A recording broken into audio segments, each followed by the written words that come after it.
아니, 골프를 치려면 필드로 나가는 게 당연한 거 아니야? 이런 폭염에 밖에 돌아다니면 쓰러져. 그렇다고 운동을 안 하면 감이고 뭐고 다 사라진다고. 그럼 우리 한국으로 가보는 건 어때? 엄청나게 큰 골프 가방을 들고 있는 한 외국인 소녀가 인천공항 터미널 앞에서 화를 내고 있습니다. 골프 대회에 참석이라도 하는 것인지 번호가 적힌 번호표까지. 목에 걸고 있는 외국인 소녀의 뒤로는 똑같은 골프 가방을 들고 있는 외국인 학생들 수십 명이 보이는데요. 그런데 바로 그때 인천공항 승무원이 다가오더니 소녀가 들고 있던 골프 가방을 뺏어서 어딘가로 뛰어가기 시작합니다. 당황한 소녀는 소리를 지르며 한국인 승무원에게 달려가고 공항 터미널은 아수라장이 되고 마는데요. 과연 외국인 주니어 골프 선수는 한국에서 무슨 일을 겪은 것일까요? 안녕하세요.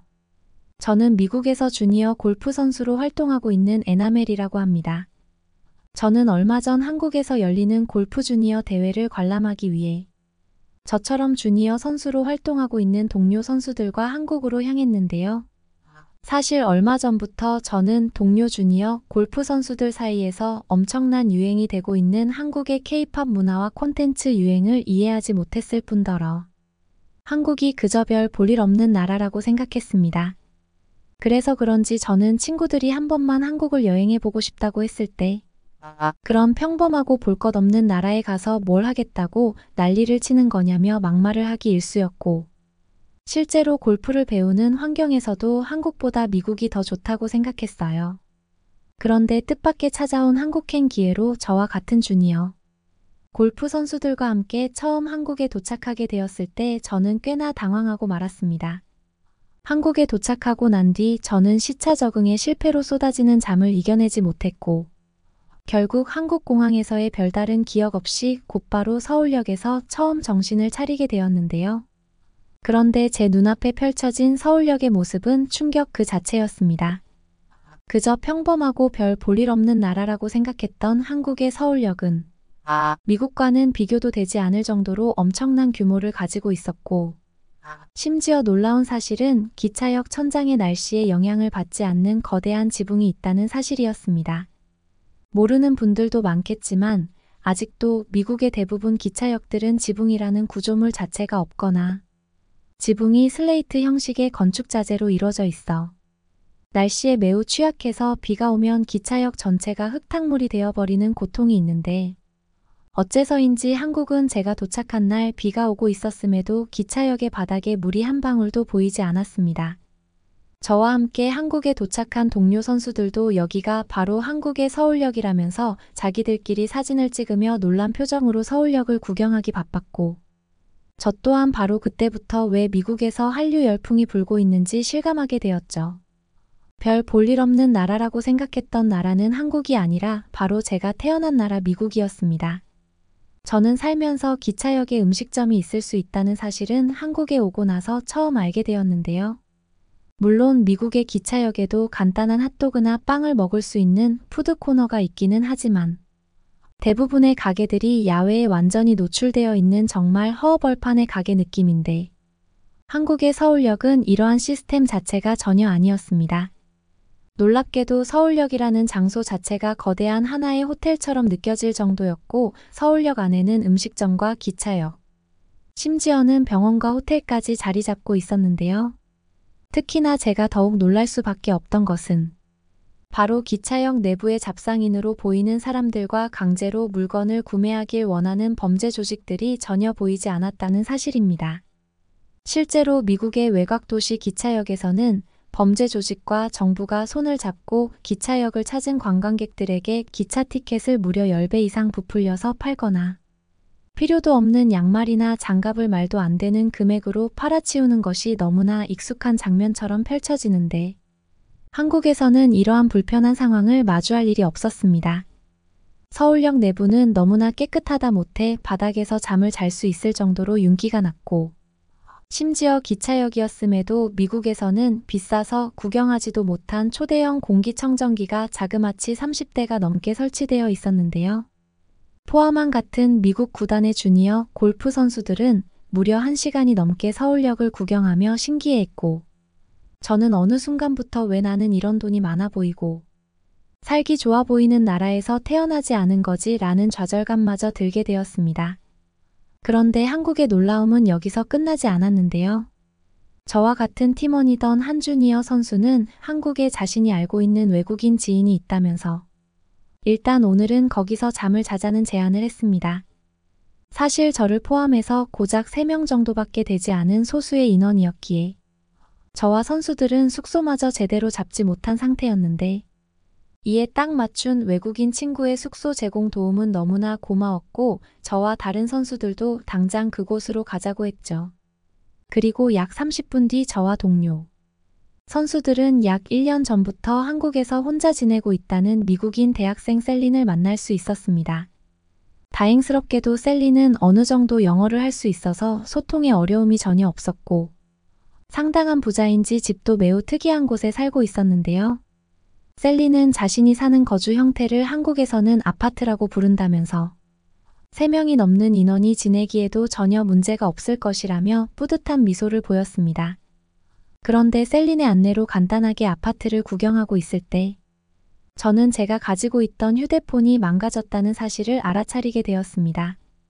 언제 파손되었는지 기억도 나지 않았고 약 2시간 뒤 코치님과 일정에 대한 통화를 해야만 했기에 저는 엄청난 패닉에 빠지고 말았는데요. 그런데 바로 그때 셀리는 전혀 걱정하지 않아도 된다면서 갑자기 자신의 휴대폰을 켜더니 제가 사용하는 휴대폰의 기종을 묻더군요. 지금 상황에서 휴대폰을 구매할 수 있는 돈도 없을 뿐더러 아예 같은 기종이 아니면 데이터의 복구마저 불가능하기에 저는 쓸데없는 짓을 하지 말라고 했는데 셀리는 뜬금없이 지금 당장 어딘가로 가야 한다면서 저를 이끌고는 집 밖으로 나가 버리고 말았습니다. 저는 대체 지금 뭐 하는 거냐며 화를 냈고 다른 동료의 휴대폰으로 연락을 하면 되니까 일단은 기다려보라고 했는데 셀리는 매우 행복한 표정을 짓더니 갑자기 저렴하게 구매를 했다는 이해할 수 없는 말을 늘어놓기 시작했습니다. 그 이후 상황은 제가 전혀 상상할 수 없는 장면이 펼쳐지기 시작했는데요. 셀리는 저를 이끌고 길거리의 한 전봇대 밑으로 가더니 약 10분 뒤 전혀 얼굴도 모르는 한국인과 만나서 대화를 나누고는 제가 사용하는 휴대폰과 똑같은 기종의 휴대폰을 건네받았습니다. 놀랍게도 셀리는 한국에서는 이러한 중고 거래가 동네 단위로 이루어지는 엄청난 시스템이 굉장히 활성화되어 있다면서 지금의 휴대폰도 단지 중고라는 이유만으로 원래의 가격에서 10분의 1 정도로 구매했다며 저에게 선물이라는 말과 함께 구매한 휴대폰을 건네주더군요. 얼굴도 모르는 사람과 중고 거래라니 저는 도대체가 지금의 상황을 이해할 수 없어서 그러면 너무 위험하지 않냐? 미국에서는 모르는 사람과 말을 하는 것 자체가 범죄의 대상으로 지목된다는 설명을 했으나 셀리는 저의 말에 그저 웃기만 했습니다. 셀리는 한국에서는 전혀 모르는 사람과 중고 거래를 해도 아무런 위험한 일이 일어나지 않는 최첨단 치안 시스템은 물론 거래를 하는 한국인들도 상당히 높은 시민의식을 가지고 있어서 모두가 편하게 거래를 한다면서 그런 걱정은 하지 않아도 된다고 하더군요. 하지만 미국에서는 마트 배달의 물품을 받으려고 해도 그것을 훔쳐가려는 도둑들이 죽어 단지 근처에 항상 있기 때문에 길거리에서 무언가를 건네받는다는 사실 자체를 조심해야 하는데 한국은 이러한 걱정 자체가 없는 것처럼 보였습니다. 특히나 제가 더욱 놀랐던 것은 처음 보는 외국인과 한국인이 만나 길거리에서 거래를 하는 것도 모자라 너무나 편하게 휴대폰으로 결제 금액을 입금하고 그 자리에서 확인하기까지 했다는 사실인데요. 아직 미국에서는 인터넷 뱅킹이라는 시스템 자체가 확립되어 있지 않은 것은 물론 대부분의 은행들이 파산 상태로 들어가고 있는데 한국은 얼마나 부자의 나라이고 미래지향적인 나라인지 이러한 모든 상황이 휴대폰 하나로 해결되더군요. 저는 한국 길거리에서의 중고거래 단 하나의 사건으로 한국이 어떠한 치안 수준과 경제 상황을 가졌는지 곧바로 파악하게 되었고 미국에서는 상상도 할 수 없는 꿈만 같은 상황들이 한국에서는 평범한 현실이라는 것에 큰 충격을 받고 말았습니다. 셀린의 집으로 돌아와 동료 선수들에게 중고거래 일화를 말해주니 같은 주니어 선수들도 길거리에서 돈을 주고받고 물건까지 구매하는데 혼자 나가는 게 가능하냐며 매우 놀라는 반응을 보였고 셀리는 한국의 중고거래 어플을 직접 보여주면서 한국이 얼마나 편리하게 살기 좋은 나라인지 눈으로 확인할 수 있게 해주더군요. 내친 김에 저는 셀린에게 몇 가지 필요한 여행의 물품들을 중고로 직접 구매하고 싶다고 했고, 그날에만 3개의 중고 거래를 직접 체험하면서 한국인들과 어색한 대화도 나누고, 한국의 안전한 치안과 한국인들의 선진국 시민 의식도 몸소 느끼게 되었습니다. 한국에 도착하고 3시간 정도밖에 되지 않은 시간이었지만 이런 휴대폰을 이용한 중고거래 시스템은 말이 안 되는 시스템이었고, 오직 안전한 나라이면서 디지털 문화까지 발전한 한국이기에 가능한 미친 국가적 시스템이었죠. 그런데 한국에서의 놀라운 선진국 신문물은 여기서 끝나지 않았는데요. 셀리는 저와 선수들의 골프용품을 보다니 혹시 간단하게 골프 연습을 하러 가지 않겠냐면서 뜬금없는 제안을 건넸습니다. 주위에는 셀린의 거주지와 비슷한 아파트나 높은 빌딩들밖에 보이지 않았기에 저와 주니어 선수들은 대체 무슨 골프를 하자는 것이냐며 의아해했고, 셀린은 그런 저희를 보더니 또다시 뿌듯한 표정을 짓고는 저와 동료 선수들을 이끌고 아파트 엘리베이터를 타더군요. 그런데 엘리베이터의 문이 열렸을 때 저와 주니어 선수들은 기겁을 넘어서서 다리에 힘이 풀릴 수밖에 없었습니다. 놀랍게도 그곳에는 살아생전 처음 보는 상당히 이상한 골프장이 있었는데요. 셀리는 너무나 익숙한 듯 저희를 이끌고는 그 이상한 기계 앞으로 데려갔고, 저는 바로 그 순간 눈앞에 기계가 말로만 들어왔었던 스크린 골프장이라는 것을 알 수 있었습니다. 사실 골프라는 종목 자체가 감을 잊어버리면 다시 찾기가 매우 힘든 운동이기에 매일매일 연습을 하는 것이 중요한데, 미국에서 연습할 때에는 날씨와 가격에 대한 문제 때문에 일주일에 연습을 하는 날이 하루도 되지 않는 황당함이 현실이었는데요. 그리고 이러한 문제는 저와 같은 가난한 가정에서 태어난 선수들에게는 더욱 큰 문제였습니다. 하지만 한국의 아파트 지하에 있던 그 스크린 골프장은 실제의 필드 감각과 거의 흡사했고, 너무나 좋은 것은 날씨와 경제적인 문제, 그리고 시간의 제약에서 완전히 해방된다는 사실이었죠. 물론 필드에서 하는 것이 제일 좋겠지만 너무나 좋았던 것은 만약 한국의 아파트에서 거주한다면 언제 어느 때나 상관없이 비가 오나 눈이 오나 골프의 감각을 온전히 유지할 수 있다는 사실이었습니다. 사실 미국에서는 이러한 스크린 골프장이 최근에 인기를 얻기 시작해 중심수도 부촌의 도시에만 생겨나고 있기에 사용할 기회조차 없었는데, 특이하게도 한국은 거주지 바로 밑에 지하에 스크린 골프장이 설치되어 있었고, 셀리는 저의 모습을 보며 이것이 한국의 디지털 시스템 저력이라는 뿌듯한 반응을 보였죠.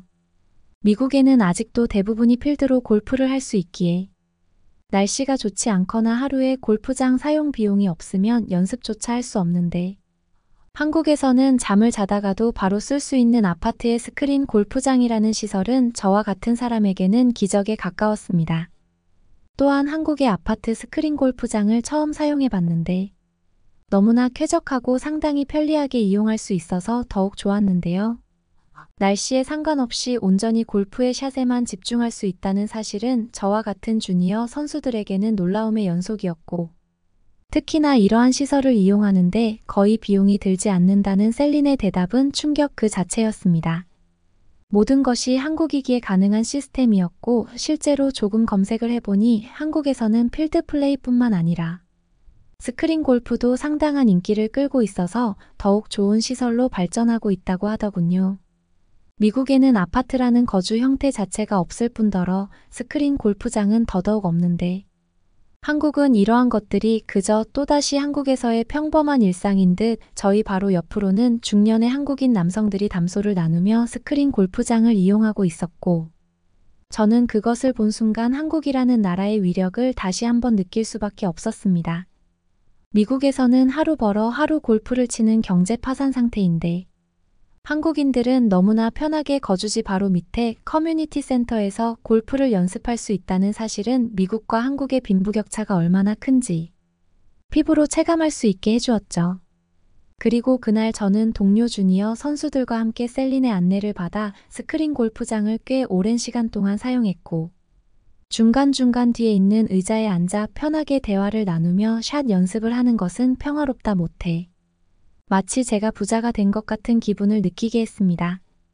하지만 셀리는 여기 아파트뿐만 아니라 최근에 한국 아파트들에는 급부상하는 골프의 인기로 스크린 골프장이 대다수 생기고 있다면서 한국에서는 그저 평범한 주거단지의 커뮤니티 센터 중 하나라고 했고, 저는 도저히 이 모든 것이 한국에서는 평범하다는 사실을 받아들이기가 힘들었죠.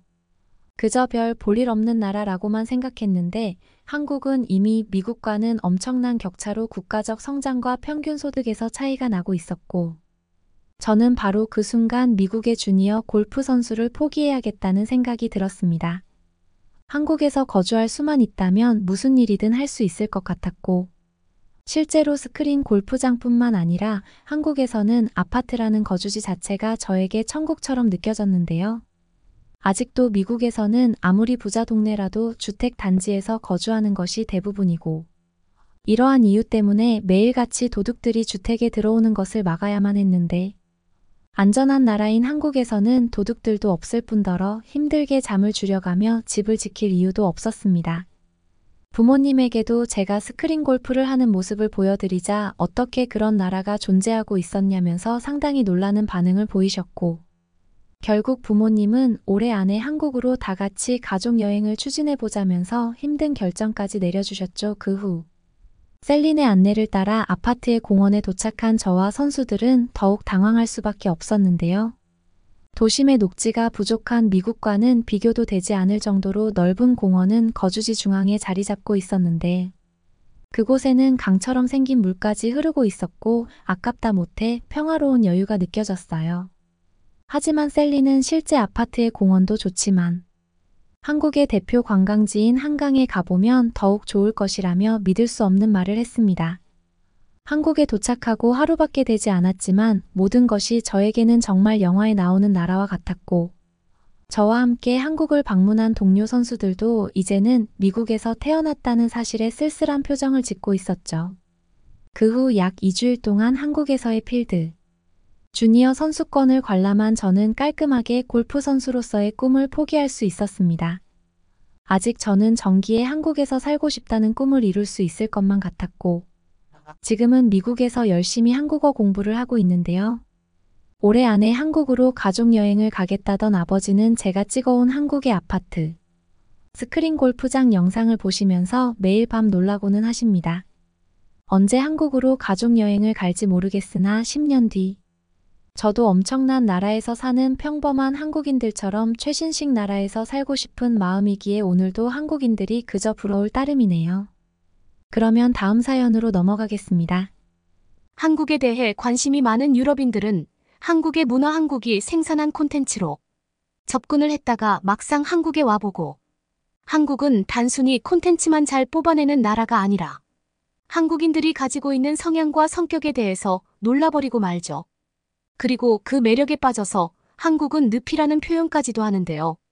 한번 빠지면 헤어나올 수 없는 매력이 있다는 극찬이죠.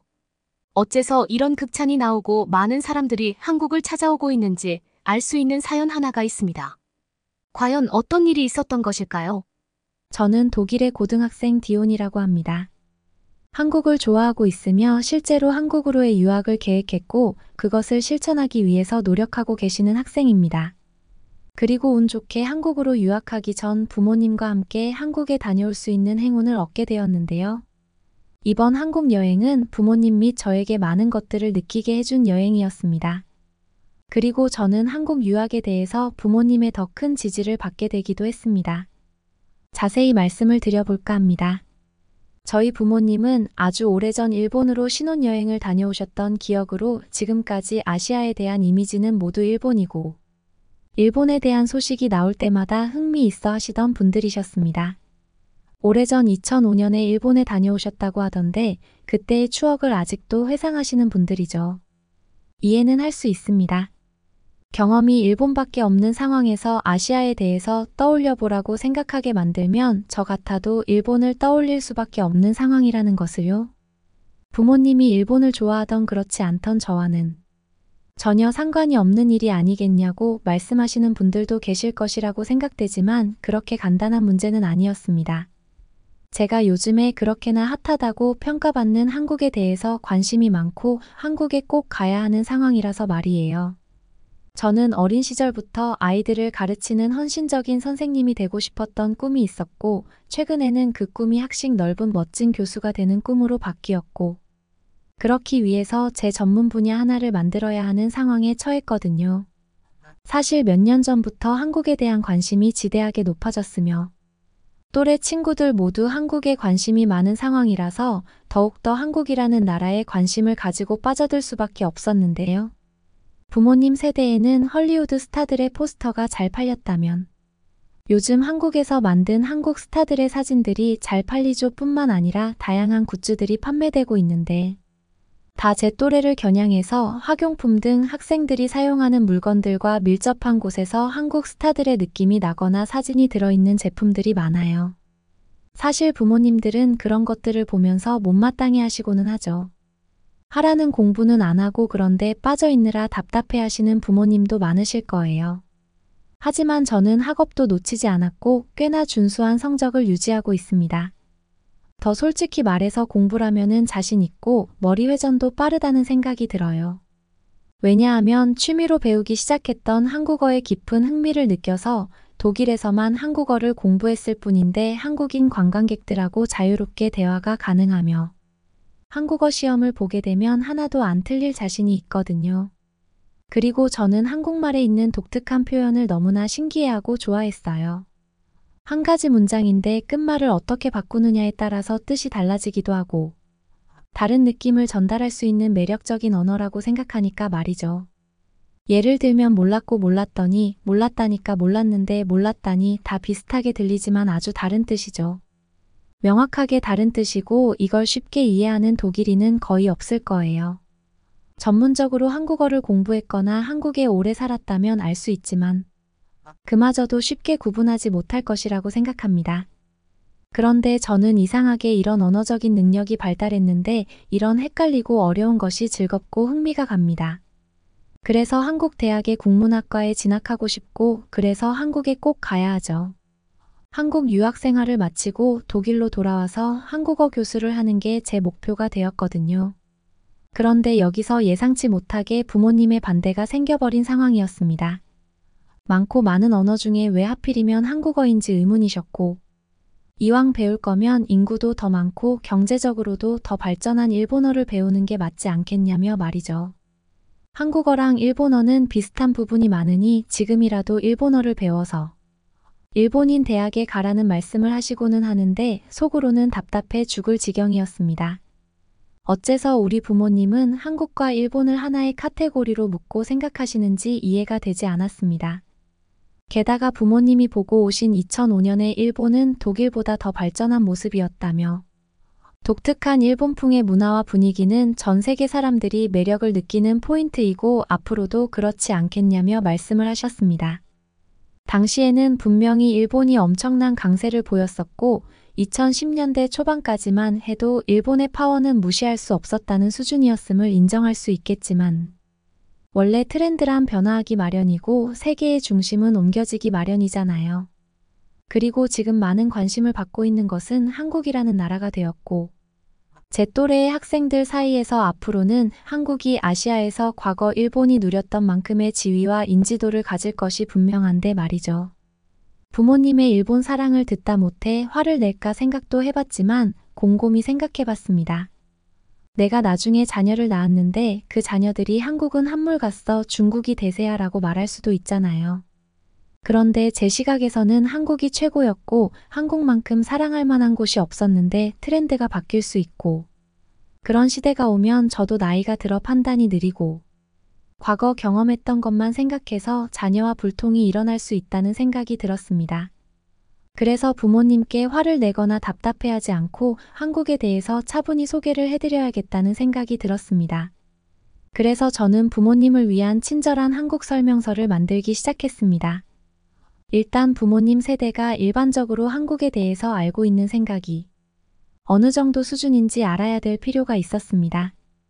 2차 세계대전 이후 서독의 눈부신 성장을 라인강의 기적이라고 부르듯이 한국에서도 한강의 기적이라는 것이 일어났고 한국은 강대국이 될 수 있었다는 사실은 이미 널리 유명하니 이 정도까지는 부모님이 알고 계신다고 생각이 들었고, 다만 그 한강의 기적이 어디까지 도달해 있는지에 대해서는 고민할 필요가 있었습니다. 여러 자료를 살펴보고 많은 사람들의 인터넷 댓글들을 살펴본 결과, 부모님 세대들이 가지고 있는 한강의 기적은 일본 바로 아래까지만 성장하고 그쳤다는 생각을 가지고 있는 사람들이 많았다는 사실을 알았습니다. 그래서 부모님께 소개해드릴 짧은 영상을 제작해보기로 했고, 한강의 기적이라는 말이 나왔던 2000년대 이후로부터 지금까지의 모습을 소개해드리는 영상을 제작했습니다. 한국의 발전한 도시 모습과 그리고 같이 공존하고 있는 문화유산들에 대한 설명을 해드렸죠. 그리고 경제적인 지표도 부모님이 생각하는 일본과 비교해서 결코 뒤처지지 않는 나라라는 것도 강조했습니다. 영상 편집을 취미로 하고 있는 친구에게 가서 영상 편집을 배우고 처음 만들어 본 영상이라서 좋은 퀄리티는 아니었지만 그래도 한국을 소개시켜 드리기에는 충분한 퀄리티가 나왔다고 생각해서 부모님께 보여드렸습니다. 부모님은 제가 만든 한국 소개 영상을 보시고 이렇게 한국에나 관심이 깊게 이렇게 진지하게 생각하고 있는 줄 몰랐다며 단순한 진로 결정에 고민이 있는 수준이라고 생각하고 일본행을 추천했던 것에 대해서 미안하다고 말씀까지 해주셨어요. 그리고 방학을 맞이해서 가족끼리 한국에 가보는 일정도 세워보겠다고 하셨습니다. 뜻밖의 성과였습니다. 부모님에게 제 의지도 잘 전달되었고 한국에 대한 소개도 해드렸더니 가족끼리 한국 여행을 할 수 있는 기회까지 생길 줄은 몰랐는데 말이에요. 막상 한국으로 간다고 하니 설레는 마음도 컸지만 한국에 가서 어떻게 해야 하고 뭘 해야 할지 막막한 상태였습니다. 제 나름대로 한국에 대해서 더 알아보기 시작했습니다. 많은 사람들이 한국에 다녀왔던 경험담을 찾아보는 것은 어렵지 않았고, 저는 한국에서 저희 가족이 무엇을 해야 할지 어느 정도 구상도 마쳤습니다. 그리고 저는 진짜 가족여행으로 한국으로 떠나게 되었습니다. 부모님도 한국에 대해서 어느 정도 조사를 해오셨고, 저희가 가볼 만한 관광지들에 대한 조사 및 계획도 짜여져 있었습니다. 한국을 돌아다니면서 한국의 모든 것들이 신기하고 재미있었고 흥미로운 것 투성이었습니다. 그리고 생각하지 못했던 부모님의 반응도 놀라웠는데요. 부모님도 한국의 모습에 상당히 놀라하시는 모습이셨습니다.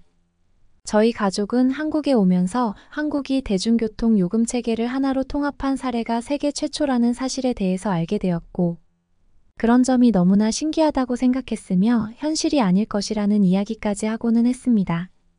메가시티를 아우르는 광범위한 대중교통 시스템을 어떻게 하나로 통합할 수 있었으며 그게 어떻게 가능한 것인지에 대한 이야기를 하고는 했는데요.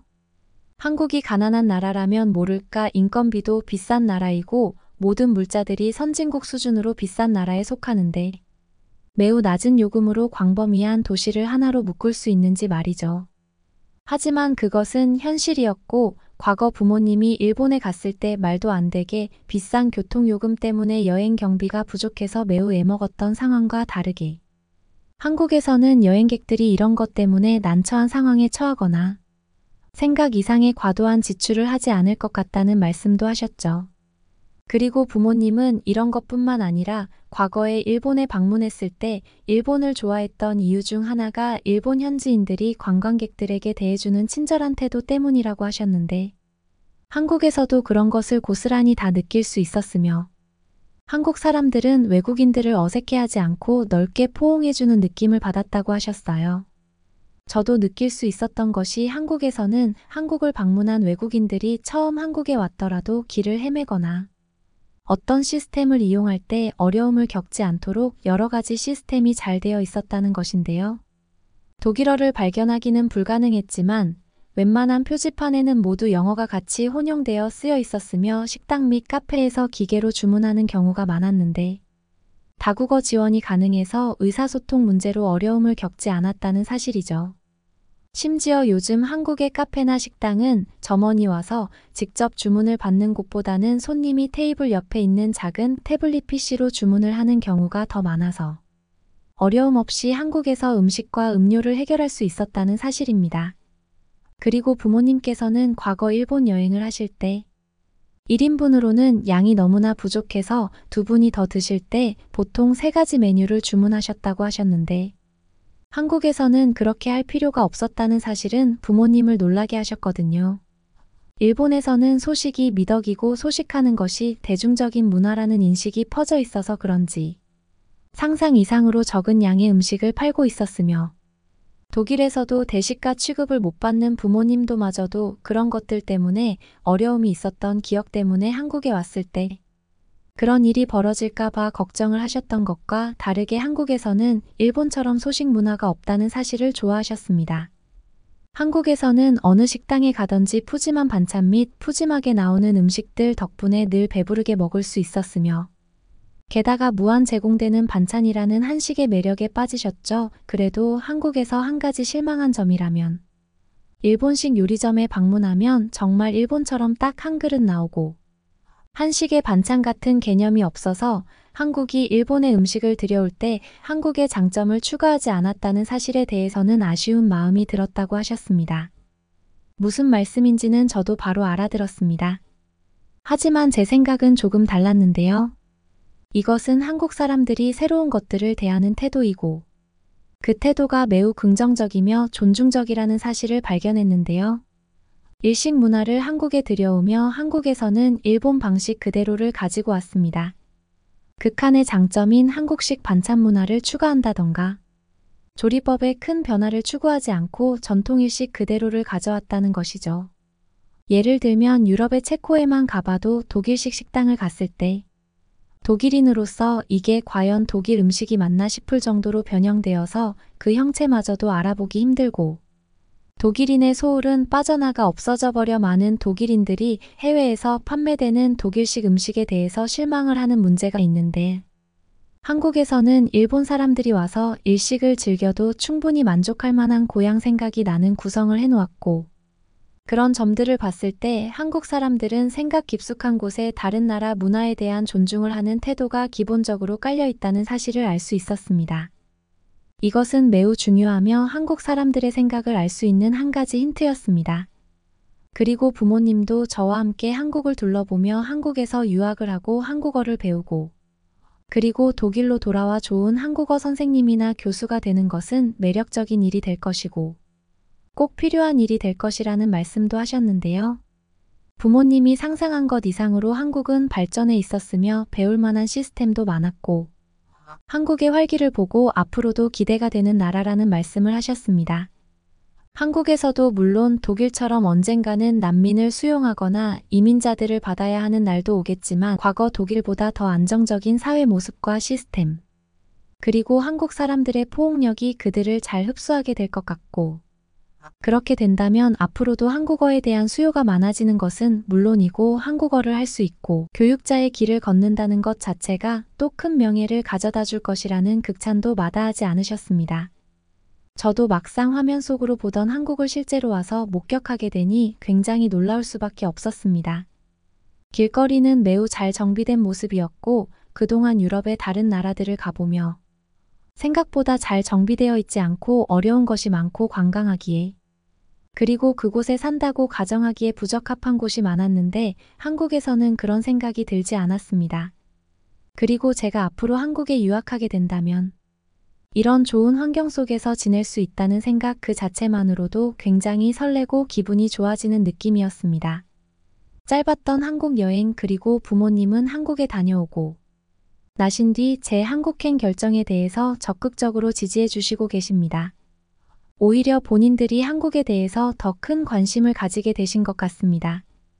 부모님은 동창 모임이나 동네 모임에 나가시면 한국에 다녀오신 이야기를 자랑처럼 하고 계시고 그 영향을 받아서 한국에 다녀오시는 노부부도 계셨죠. 점점 한국은 알려지고 있고 과거 아니 지금까지도 일본이 가지고 있는 그 아시아의 대표 국가라는 명성을 언젠가는 가져오게 되지 않을까 싶습니다. 제 또래 학생들이 성인이 되어 아시아 여행을 한다면 일본보다는 한국이 우선순위이고 한국 여행을 다녀온 사람들의 경험이 많아지면서 점점 일본보다는 한국을 선택하는 사람들이 서서히 늘어나고 있다는 점이 제가 그렇게 예측하는 주된 이유입니다. 그래서 저는 한국어 학습에 더학구열이 불타고 있습니다. 한국과 성장하게 될 제 모습이 벌써부터 기대가 되고 정말로 큰 성공을 이루기 위해 노력하려고 합니다. 한국의 성장은 나의 성장이고 나도 한국이라는 나라를 소개하며 좋은 영향을 끼치기 위해서 노력하려고 합니다. 이상 한국어 교수가 되겠다는 저의 포부였으며 10년 뒤, 20년 뒤 제가 적은 이 글을 다시 돌아보고 초심을 기억하고 이 시절 제 모습을 돌아보는 시간이 되기를 바라는 마음에서 글을 써봤습니다. 관심 가져주셔서 감사합니다. 그러면 다음 사연으로 넘어가겠습니다. 아니, 한국이라고요? 왜요? 다들 미치셨나요? 미쳤다니. 지금 그게 무슨 말이죠? 저는 캐나다 밴쿠버 지역의 고등학교 교사로 근무하고 있는 론다라고 합니다. 최근에 수학여행을 다녀왔고 이 수학여행을 잘 다녀오기 위해서 있었던 우여곡절 스토리가 있거든요. 그리고 그 과정에서 일부 사람들이 한국에 대해서 가지고 있는 편견이 무엇인지 알 수 있었고 그것이 모두 속 시원하게 해소되었던 경험을 했습니다. 저희 학교는 학기가 마쳐지는 6월에 수학여행을 떠납니다. 모든 시험이 끝나고 의미 없이 학교에 출석하는 것보다는 마지막으로 친구들과 추억도 쌓고 다른 나라에 가서 신선한 경험도 하고 오는 게 좋겠다는 취지에서 유럽을 고집해 왔습니다. 몇 년째 그렇게 해왔습니다. 늘 수학여행 때는 모든 선생님들이 긴장을 하는데요. 평소에도 얌전하던 학생들이 일탈을 하기 십상이었고 심지어 작년에는 영국의 고등학생들과 밤늦게 싸움까지 벌이기도 했어요. 술을 마시는 건 기본이었고요. 그래서 이번 연도에는 교장 선생님께서 특별히 말썽을 일으키지 않고 수학여행이라는 본래의 취지에 맞게 여행지를 잘 정해보라고 하셨어요. 많은 선생님들은 고민을 하기 시작했습니다. 교장 선생님의 말씀이 너무나 와닿았기 때문이죠. 늘 수학여행 시즌만 되면 선생님들은 예민해지고 과신경 상태가 되었거든요. 학생들이 일탈을 하지 않을 만한 장소들을 생각해 오기 시작했어요. 다들 며칠 동안 열심히 발표 자료를 준비했습니다. 고과를 잘 받기 위해서 일을 열심히 하기 위해서가 아니라 정말 수학여행을 가서 학생들을 지도하기 편한 곳으로 가고 싶었기 때문이죠. 그리고 회의 자리에서 선생님들은 각자 알아온 장소들을 말하며 발표하기 시작했습니다. 저를 제외한 모든 선생님들은 캐나다의 시골 마을이나 다른 유럽 국가들의 시골 마을들을 준비해 왔어요. 단순한 접근법이었습니다. 아이들이 일탈을 하지 못할 곳으로 가버리는 것이죠. 하지만 그 방식은 신선하지 못하고 교육상 도움도 안 되는 내용들이었어요. 저는 제가 준비한 장소가 채택이 될 것이라고 거의 확신하게 되었습니다. 아직 발표도 하기 전인데 말이죠. 제 발표 시간이 되었습니다. 저는 대형 화면에 한국의 광화문 사진을 담았어요. 그리고 당당하게 한국이라고 발표했습니다. 첫 화면을 보자마자 다들 오우라는 감탄사가 나왔습니다. 생각지도 못한 곳이었고 신선한 장소였죠. 저는 제가 한국을 선택한 이유에 대해서 이야기하기 시작했습니다. 우선 저희 학교에는 K-팝 댄스 동아리가 있습니다. 동아리 중에서 가장 규모가 큰 편이고요. 다른 동아리 학생들도 구경을 올 정도고 축제 때도 가장 많은 팀의 참가자가 나오는 동아리가 K-팝 댄스 동아리이죠. 그래서 많은 학생들이 한국 문화에 대해서 관심이 있는 상태예요. 아니, 한국 문화에 관심이 있기 때문에 K-팝 댄스 동아리가 성황리에 운영 중인 것이죠. 이것은 시작에 불과했습니다. 저는 한국에 가야 할 이유들을 더 나열하기 시작했어요. 우선 한국은 그동안 학생들이 가본 적이 없는 곳이고 그동안 학생들이 유럽의 다른 나라들에 가서 말썽을 피웠던 것은 고등학생쯤 되면 다들 다른 유럽 국가들을 가봤던 경험이 있고 사실 매우 익숙하다는 사실이 있다는 점을 강조했습니다.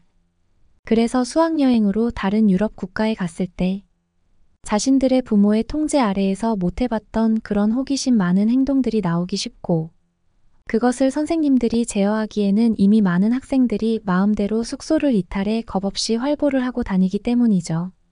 하지만 한국에 간다면 그런 문제는 일단 해결됩니다. 여기가 어디인지 너무나 낯설기 때문에 쉽게 술집에 들어가거나 술을 구해오는 것은 불가능한 편에 속하며 한국에서는 술집에 출입할 때 신분증 검사가 의무화되어 있어서 미성년자는 절대 손님을 받지 않는다는 점. 그리고 주변 한국 사람들과는 다른 외모 때문에 쉽게 눈에 띌 수 있어서 혹시라도 일이 생기면 지도하는 선생님 입장에서 쉽게 알아차릴 수 있다는 것도 이야기했습니다. 다 끝나지 않았지만 벌써부터 많은 선생님들이 공감을 해주기 시작했어요. 게다가 한국은 매우 발전한 나라입니다. 수학여행이라는 취지답게 시골의 풍경도 교육적인 면으로 도움이 될 수도 있겠지만 아주 발전되고 세련된 도시를 보면서 배울 것들이 더 많다는 점을 이야기했습니다. 한국의 훌륭한 인프라와 선진 시스템들은 굳이 설명하지 않아도 모두들 다 알고 있는 상황이니까요. 분명한 것은 유럽의 다른 시골에 가서 소나 말을 구경하느니 한국의 도심에 가는 게 훨씬 더 볼 것도 많고 배울 것도 많다는 점을 이야기했습니다. 교장 선생님도 표정이 밝았고 많은 선생님들도 큰 이견이 없어 보였습니다. 그렇게 제 발표가 끝나고 최근 결혼식을 올렸던 젊은 선생님 한 명이 손을 들었습니다. 그녀는 최근에 신혼여행을 일본으로 다녀왔었고 그 뒤로 일본에서 모든 것들이 좋았고 모든 것들이 완벽했다며 일본에 대한 이야기를 어찌나 하던지 정말 이제는 지겨울 정도로 이야기를 꺼냈던 선생님이었어요. 저는 그녀가 손을 들자마자 올 것이 왔구나 싶었습니다. 그녀는 한국이라는 곳도 멋진 곳이고 수학여행으로 좋은 여행지가 될 수도 있지만 자신은 그렇게 생각하지 않는다며 한국에 갈 거면 차라리 일본을 가야 한다는 말을 했습니다. 매우 자극적인 말에 모든 사람은 그녀가 뒤이어 어떤 말을 할지 궁금해하기 시작했고 그녀에게 발언권이 주어졌습니다. 그녀는 일본이라는 곳은 오래전부터 발전되어 온 나라이고 그 문화와 유적이 잘 보존되어 있는 나라이며 오래전부터 아시아의 선진국으로 알려진 곳이기 때문에 학생들도 일본을 더 선호할 것이 분명하며 게다가 일본 애니메이션 동아리도 활발하게 활동하고 있으니 한국에 가는 것도 괜찮다는 분위기라면 학생들에게 한국에 가야 할지 일본에 가야 할지 투표를 붙여봐야 하는 사안이라고 말을 하더군요. 저는 그녀의 말이 굉장히 무례하다고 생각했습니다. 한국 또한 오랜 역사를 지니고 있는 나라라고 알고 있고 그 유적지가 일본에 의해서 많이 파괴되었지만 그래도 아직도 많은 유적지가 건재하고 한국의 역사는 일본보다 더 깊고 전통적인 아시아 역사의 한 축을 담당하는 것으로 알고 있기 때문이었습니다. 저는 이와 같은 내용으로 그녀와 설전을 벌였습니다. 게다가 마지막으로는 저희 학교의 애니메이션 동아리의 규모를 지적하며 심지어 저번 학교 축제 때 애니메이션 동아리에 참석하는 학생들은 아무런 주목도 받지 못했으며 지금 학교에서 존재하는 큰 흐름과 동떨어져 있는 동아리라는 이야기를 했습니다. 애니메이션 동아리의 담당 지도교사로 있었던 그녀는 제 발언에 살짝 화가 난 듯 보였습니다. 그녀의 목소리가 커지기 시작했고 교장 선생님은 저와 그녀의 설전을 중재하며 한 가지 제안을 냈습니다. 요즘 우리 학교뿐만 아니라 대부분의 캐나다 학생들이 한국에 대해서 궁금해하는 것은 사실로 알고 있고 다만 한국처럼 멀리 가게 되는 경우 일본에도 갈 수 있다는 것을 고려하는 게 잘못된 이야기는 아닌 것 같다며 학생들에게 오늘 발표에 나온 유럽의 시골 지역들과 한국과 일본을 투표해서 가장 많이 득표되는 곳으로 가는 게 좋겠다고 말씀을 하셨어요. 그녀는 굉장히 좋아했고 저는 살짝 화가 났습니다. 투표를 해야 한다는 그녀의 주장이 100% 받아들여진 것이었으니까요. 저는 발표 겸 회의가 끝나고 따로 교장 선생님을 찾아갔습니다. 어떻게 이렇게 일방적인 결정을 하실 수 있냐며 말이죠. 그냥 넘어갈 수도 있고 투표라는 합리적인 방법이 틀린 것은 아니지만 철저하게 그녀의 편에 섰던 교장 선생님의 태도를 이해할 수 없었기 때문입니다. 교장 선생님은 진정시키며 사실 이 싸움은 이미 정해진 것 아니겠냐며 투표를 해봤자 일본이 득표할 확률이 적다는 것은 당연하다는 말씀을 하셨습니다. 이미 많은 학생들이 한국 문화와 한국 음악에 관심이 크고 심지어 한국어에 대한 관심이 너무 큰 것을 잘 알고 있다면서 아마 그 선생님의 의견을 무시했다면 일본에 심취해 있는 그녀가 나를 얼마나 더 귀찮게 했을지 불 보듯 뻔하다며 저에게 제발 이해 좀 해달라고 하시더군요. 사실 큰 맘 먹고 따지러 들어갔던 교장실이었지만 교장 선생님의 말씀을 들어보니 제가 더 화낼 이유는 없어 보였습니다. 교장 선생님은 심지어 한국이 당연히 1등 할 것이라고 생각하고 있으시다며 한국 생각은 어떻게 한 것인지 발표를 듣는데 처음 도입부부터 너무 놀라고 임팩트 있었다며 한국 수학여행에 대한 구체적인 계획을 지금부터 미리 준비해 달라고 부탁하셨습니다. 저는 교장 선생님의 이러한 업무 지시에 너무 기쁜 마음으로 임하기로 했습니다. 저도 이번 기회에 그동안 가보고 싶었던 한국에도 갈 수 있다는 기대감과 제가 발표한 내용이 딱 한 명을 제외한 모든 사람의 지지를 얻고 있으니까 말이에요. 게다가 제가 생각하기에도 투표는 그냥 형식적인 절차에 불과했으니까요. 지금 청소년 문화의 중심에는 거대한 한류가 흐르고 있는 것은 사실이니까요. 게다가 일본의 광팬인 그녀는 자신이 지도교사로 있는 애니메이션 동아리의 학생들을 중심으로 앞으로 수학여행지에 대한 투표가 있을 테고 친구들과 잘 이야기해보라는 그런 말들을 하고 다녔습니다. 너무 쉽게 애니메이션 동아리 학생들의 지지를 얻을 것이라고 생각했던 그녀는 충격적인 말을 듣게 되었는데요. 그 동아리에서마저도 절반 가까운 학생들이 투표를 하게 되면 꼭 일본에 해야 되나요? 저는 한국에 가고 싶은데요. 라는 말들을 했기 때문이에요. 너희들은 일본 애니메이션 동아리에 참여하면서 일본의 아키하바라 같이 애니메이션의 메카에 가보고 싶어 하고 궁금해해야 하는 것 아니냐며 반문하기는 했지만 사실 애니메이션 동아리에 들어간 학생들은 가장 조용한 활동이고 가장 편안한 동아리니까 가입했던 학생들이 많았던 것이에요. 댄스 동아리에 가서 춤을 추거나 축구 동아리에 들어가서 땀을 흘려야 하거나 퀴즈를 풀며 머리를 써야 하는 그런 성향과는 매우 다르게 그냥 자리에 앉아서 대형 화면에 틀어주는 애니메이션만 감상하면 세상 편한 활동이잖아요. 게다가 동아리 활동으로 가산점도 받을 수 있고 즉 앉아서 가산점을 받아가는 동아리로 생각하고 있었던 것이죠. 그녀의 생각과 달리 요즘 청소년들은 일본에 대해서 관심이 많이 줄어든 상태였습니다. 그녀는 의욕을 잃었고 투표날이 다가와서도 기대감에 찬 표정보다는 우울한 표정에 가까웠습니다. 투표 결과는 70%의 투표를 받은 한국이 1등을 했고 나머지 이탈리아나 영국, 스페인 같은 나라들이 표를 골고루 나누어 가지며 개표까지 모두 마쳤습니다. 일본은 딱 4표를 받았습니다.